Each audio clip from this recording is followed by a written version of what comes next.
Donald Trump, Vladimir Putin और अब नरेंद्र मोदी। क्या ये तीनों मिलके दुनिया को बचाएंगे या वर्ल्ड वॉर 3 का बटन दबाएंगे? दोस्तों, दुनिया की सबसे बड़ी पॉलिटिकल मीटिंग होने जा रही है 15 अगस्त 2025। डोनाल्ड ट्रंप और Vladimir Putin face to face बैठने वाले हैं और वेन्यू है अलास्का। एक तरफ ऑनगोइंग यूक्रेन वॉर, दूसरी तरफ अमेरिका रशिया का डेकेड्स पुराना राइवलरी। सवाल यह है, क्या ये वर्ल्ड वॉर का दी एंड होगा या एक नई कोल्ड वॉर की शुरुआत?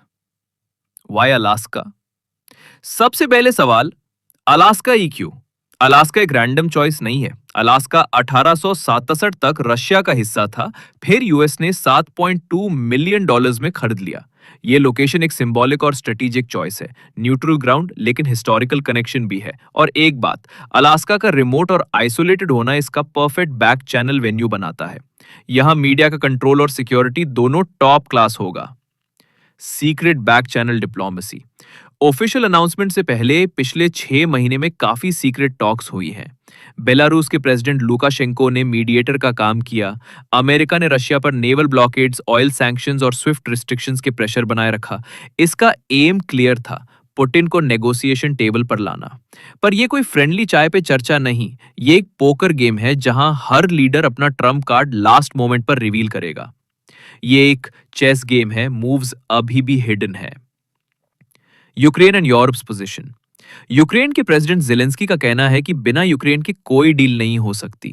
यूरोप और नेटो कंट्रीज का स्टैंड सिंपल है, रशिया को लैंड ग्रैब का रिवॉर्ड नहीं मिलेगा। लेकिन सच यह है कि वेस्ट के अंदर भी प्रेशर बढ़ रहा है, क्योंकि वॉर का इकोनॉमिक इंपैक्ट हर जगह महसूस हो रहा है। गैस प्राइसेस यूरोप में स्काई हाई है, ग्लोबल इन्फ्लेशन रिकॉर्ड पे है और developing Nations food shortage face कर रहे हैं। ट्रंप की स्ट्रैटेजी। ट्रंप का हिस्ट्री देखे तो वो डील मेकर इमेज क्रिएट करते आए हैं। उन्होंने नॉर्थ कोरिया के किम जोंग उन से भी मीटिंग की थी जब किसी ने सोचा भी नहीं था। लेकिन रशिया के साथ डील करना एक टोटली डिफरेंट बॉल गेम है।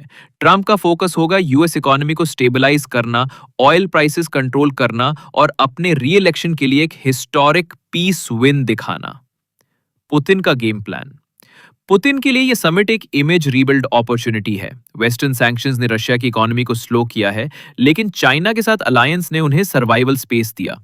पुतिन चाहेंगे कि वेस्ट सैंक्शंस रिलैक्स करे और यूक्रेन में अपने टेरिटोरियल गेन्स को लीगलाइज करे। Possible scenarios. Scenario 1, peace deal, Ukraine कुछ डिस्प्यूटेड रीजन से कॉम्प्रोमाइज करे, रशिया विड्रॉल एग्री करे, सैंक्शंस कम हो जाए, ग्लोबल मार्केट्स बूम कर जाए। Scenario 2, no deal talks fail, war slow pace में चलता रहे लेकिन इकोनॉमिक टेंशन बनाए रहे। सिनारियो 3, जो सबसे रिस्की सिनारियो हो सकता है, new cold war talks collapse, NATO और रशिया का आर्म्स रेस रीस्टार्ट हो और proxy Wars middle east Africa में फिर से इग्नाइट हो। इंडिया और एशियाज पोजीशन। इंडिया के लिए यह समिट डबल एज्ड स्वॉर्ड है। एक तरफ रशिया हमारा ट्रस्टेड डिफेंस पार्टनर है, दूसरी तरफ अमेरिका एक major trade and tech ally. अगर पीस होती है तो इंडिया के ऑयल इंपोर्ट सस्ते हो जाएंगे, रुपी स्टेबल होगा। लेकिन अगर कोल्ड वॉर शुरू होती है तो इंडिया को नॉन अलाइंड बैलेंस मेंटेन करना मुश्किल हो जाएगा। कंक्लूजन। फ्रेंड्स, ये समिट सिर्फ 2 लोगों की मीटिंग नहीं, ये एक डिसीजन पॉइंट है जो अगले 20 साल का ग्लोबल मैप डिसाइड करेगा। आप क्या सोचते हो, ट्रंप और पुतिन पीस ला पाएंगे या कोल्ड वॉर का काउंटडाउन शुरू हो चुका है? कमेंट में अपना ओपिनियन शेयर करो, वीडियो को लाइक करो और ट्रेंड 360 को सब्सक्राइब करो, क्योंकि यहां मिलता है आपको वर्ल्ड पॉलिटिक्स का असली डिकोड।